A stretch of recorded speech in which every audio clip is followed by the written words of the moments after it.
Ready, hot!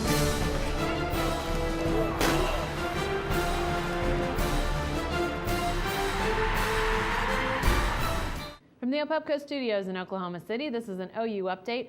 I'm Jenni Carlson.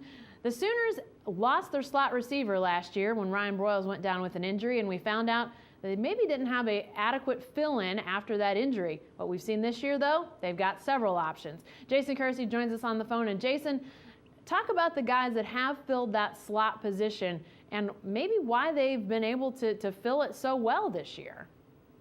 Well, the slot receiver position is one of the most important positions on the OU football team, just because of how well they use it and how much Landry Jones relies on it.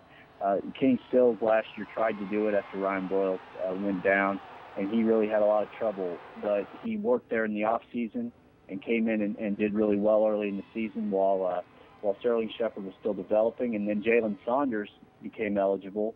And so now he can play in the slot, and that's allowed Kenny Stills to move back out where he's outside, where he's more comfortable. But Sterling Shepard and Jalen Saunders have both done a really good job in there and have really made life without Broyles a lot easier. What in your mind, Jason, and as you've talked to these guys, what in their minds makes for a good slot receiver? You know, we've seen a lot of good receivers at Oklahoma. Kenny Stills, as you mentioned, you know, one of the more talented ones that maybe struggled at that position. What makes a guy good at that slot receiver position?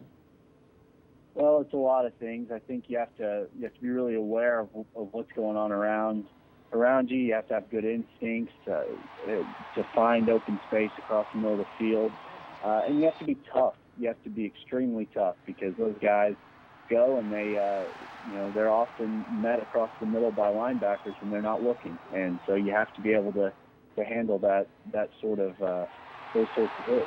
All right, something we'll be watching those slot receivers, all the receivers, on Saturday afternoon as Baylor comes to town for a 2:30 kickoff in Norman. Be sure to stay with the best coverage team anywhere at newsok.com.